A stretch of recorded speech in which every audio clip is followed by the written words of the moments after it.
Alright, listen, here's the deal. I just finished my Unholy DK video, which should be up already.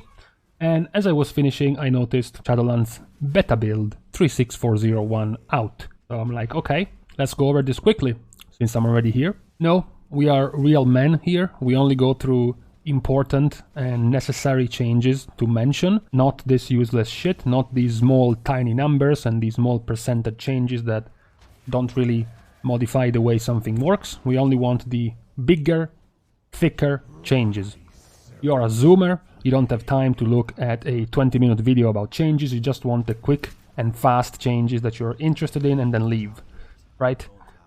So, we start with Death Knight. Death Knight as a whole has gotten fuck all. The only change is Eternal Hunger, which I covered in my Unholy DK video without even realizing it was changed. I was just sure it was 5-second longer Dark Transformation. Instead, turns out it's been changed to a 3-second longer Dark Transformation baseline, and now what is going to scale with the Conduit is going to be the extra damage by the minions. Before, it was 5 seconds longer duration, scaling all the way up to 15 seconds. Now it's going to be 3 seconds longer duration and 3% more damage by your minions, scaling to 7.2%. This is a buff. Your minion damage is very important. Your single target minion damage is even more important. It makes it also even more important to line this ability up with Army of the Dead or with Apocalypse, more likely with Apocalypse, to have as many minions out as possible to make use of this Conduit. But for Death Knight, not really much else. Now we have to start with the disaster that is Demon Hunter. So, okay, let's start with the good. Fell Bombardment has been buffed, okay? Before, Fell Bombardment used to do 20% more damage to your next Rogue Glaive on all targets. It was nerfed to deal 20% extra damage only to your primary target of your Rogue Glaive, so now they have buffed this part from 20 to 50%. So it is a buff, it is still not as powerful as it was before, but, you know, we can let it go. What we cannot let go is this abomination. So, Unbound Chaos before used to hit for roughly 7 to 8k damage. Now it's gonna hit for roughly 3k damage. I had an entire video about Havoc Demon Hunter where I talked about Unbound Chaos as part of your AoE rotation, as part of your extra parterre of cooldowns between Fell Barrage and I-Beam and all of that. Well, now it's gone. Now this ability, this talent is weak. It doesn't justify having to use one of your mobility abilities just to do a tiny bit of extra damage, which isn't even that much. 300% damage increase on your Fell Rush is nothing when the base damage of your Fell Rush is so low. Really, really disappointing change of a talent for Demon Hunter. Now, let's go a little bit more happy because Druid has gotten some very good changes. Now, Guardian Druid. Let's just quickly rush over the quality of life changes of Guardian. Some extra damage, some extra haste during Berserk, and a easier usage of Frenzied Regen with well-honed instincts. These were the nice QOLs in the background. The real good changes are for Balanced Druid, because Stellar Inspiration and Umbral Intensity have now gotten some significant buffs. Stellar Inspiration is now going to make your Star Surge and Starfall have a 20% chance to empower Eclipse, or extend Moonfire and Sunfire by double the amount. This is very good. As you have watched my Balanced Druid video, which is just 1 day old, you will know that every hit of Star Surge is going to increase the damage of your Wrath Eclipse by 6% and your Starfire in Eclipse by 6%. And now this one is going to give you a 20% chance to double that every time you Star Surge, which is very good. This is also even better when it's paired with Umbral Intensity. Eclipse's damage bonus to Wrath and Starfire is now increased by 30% at the start. This literally means you get a free Star Surge effect as soon as you enter Eclipse. Before, the base damage of Wrath entering Eclipse was 20, with this Conduit is going to be 26%. It's as if you already landed a Star Surge. Same goes for Starfire. The base crit chance of Starfire when you enter Lunar Eclipse was 20. With this potency Conduit is going to be 26%, as if you landed an extra Star Surge. With those two together, Umbral Intensity and Stellar Inspiration, with the something like the Time War Dreambinder Legendary that can make you cast 4 Star Surges at the start of Eclipse, you can literally get 6 to 7 effects of Star Surge on your Eclipse buffed ability. It's very, very nice. It's a good change for Balanced Druid. We have to mention though that where your Convocted Spirit has been slightly buffed, which are not mentioning here because it's a minor buff, the real nerf is to Ravenous Frenzy. As I mentioned before in class changes, Ravenous Frenzy has been changed 50 times already.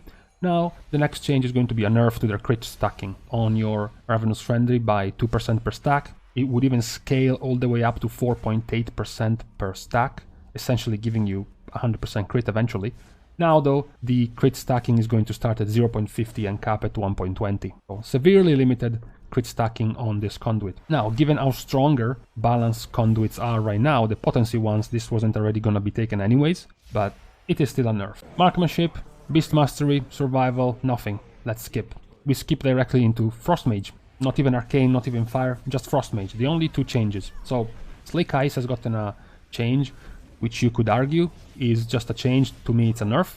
To me it's a nerf because what you want from your Frostbolt as a Frost Mage is the fact that you cast them. You know, it's the procs you can get by casting the Frostbolts, not the extra damage increase that you would get from Slick Ice. You want to use the Frostbolt so you get more Icicles, so you get more Flurries, not really because your Frostbolt is going to do more damage. So I'm a little bit confused about this change. What I am not confused about is about this Soulbind Conduit, because this was massively overpowered. I mentioned this when it was first added. 25% extra Ice Lance damage to frozen enemies, scaling all the way up to 60% was just ridiculous, and it has now been put in line. It will start at 4% now, the extra damage, and scale all the way up to 9.6, which is more sensible, considering how much damage your Ice Lance is doing, about 90% of your total damage as Frost Mage right now. This needed some changes. Another happy buff. I am a big fan of increasing the damage of Brewmaster Monk because I know the state Brewmaster is in right now when it comes to damage done. Breath of Fire base damage increase, very nice. And now we go to Mistweaver Monk. These changes are very good, and at the same time, So Ancient Teachings of the Monastery is a massive buff to Fistweaving Monk. Before, this help to Fistweaving was terrible. I mentioned before in every single video I made regarding Mistweaver Monk, whenever I had to talk about Mistweaver Monk, that Fistweaving didn't work. This legendary, which was supposed to synergize with it, increased your Fistweaving essentially by giving you 120% of the damage you dealt with your damaging abilities into a single target heal. Now, after casting Essence Font, they are going to heal for 250% of the damage done instead of 120. This is now doing a significant amount of healing, and it is tied by casting Essence Font. But it is also better, because not always you will need to AoE, not always you will need to have this legendary active. The fact that now you have a legendary that you can activate with Essence Font and now gain a more than doubled the healing effect that you used to get before, it's a much, much stronger legendary. Now the question mark legendary is Tear of Mourning. Blizzard has tried to work around Tear of Mourning for about 4 patch cycles now, and now they have basically completely changed it. Before, the way Tear of Mourning worked is you would tag a target with Renewing Mists, and then you would leave behind a buff on the target which would heal him by 20% of your enveloping and vivify healing on the targets that you tagged with this legendary through Renewing Mist. Now it has been changed into this. Look what did it look at. What a fucking word salad is this? Jesus Christ. Casting Vivify or Enveloping Mist on a target with Renewing Mist has a 10% chance to spread the Renewing Mist to another target. Your Vivify healing through Renewing Mist is now increased by 20%, and your Enveloping Mist also heal allies with Renewing Mist for 20% of its healing. Oh my god. I will have to see how this works. The previous one wasn't as strong after they nerfed it. I'm thinking this one is going to be flat out better, purely because of the extra chance to spread Renewing Mists, but I will have to see. I will report to this in a couple of days once I've done more tests. Right now it's way too early.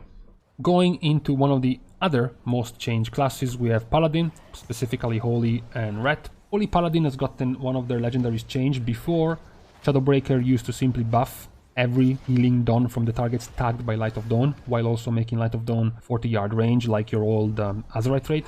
Now instead, it's going to buff your Mastery. When your Light of Dawn is going to tag allies, it's going to make your Mastery work as if they were within 10 yards, which is simple. You tag someone 40 yards away with Light of Dawn, and with this legendary, it's as if they were close to you in melee range, since you want to be a melee healer, right? This is a good legendary for that. And also now Word of Glory receives 50% benefit from your Mastery. Other change to Holy Paladin is that Shock Barrier has been changed. Before, every time you Holy Shocked, you also applied a flat amount as a spell power scaling shield. Now, the scaling is going to be tied to 20% of the healing done by Holy Shock. Now, this is counting overhealing, so it doesn't matter if you heal or overheal, always gonna count, but it's gonna count a crit, which means this legendary is going to be better when you crit and better later on in the game, when rather than counting flat percentage spell power, it's also going to count crit chance.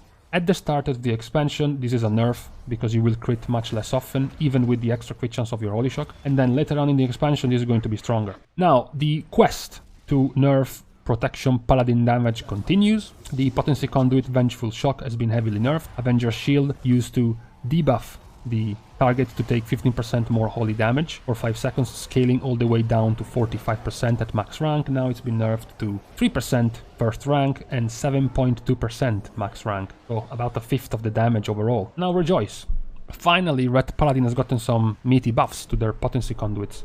Yes, they are just potency conduits, their legendaries are still so-and-so, but Expurgation, you know, your trait from Azerite traits, is back and now buffed compared to what it was before, about double the damage. Templar's Vindication is the real big one. Templar's Verdict now has a 30% chance to strike again instead of 20%, and the strike again is not 15% of your damage, but 60% of your damage, and the chance is going to scale harder from 20% to 48% at max rank. Now is going to be 30% to 72% at max rank. Much better. Another very good change, this is probably the most powerful one if it is going to work as intended. Before, Virtuous Command was buffing through your judgment to give your Templar's Verdict, your Crusader Strike and your Blade of Justice a 40% chance to deal 20% extra holy damage. Now you have a 100% chance to deal 40% additional holy damage. This is more than double the buff. What's even better is that now the scaling is even higher.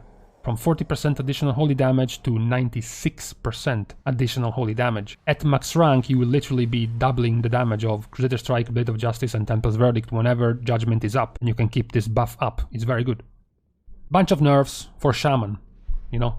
At the end, Lava Surge looked like it was a tooltip error for a while. No, it's real. Lava Surge proc chance is nerfed from 20 to 15% for Resto and from 15 to 10% for Elemental. This is bad, no other way to put it. Elemental Equilibrium was your big brain rotation legendary. Now it's been turned into a 45 IQ, boring, soulless legendary. After dealing Fire, Frost, Nature damage within 10 seconds of each other, you're going to be doing 15% more damage for 10 seconds. Only once every 30. This is bad. It's going to be a background passive damage increase, but it's not very powerful. There are not many ways for Elemental Shaman to pull up damage to make use of this 15% buff. It was much better the way it was before. This is not very good.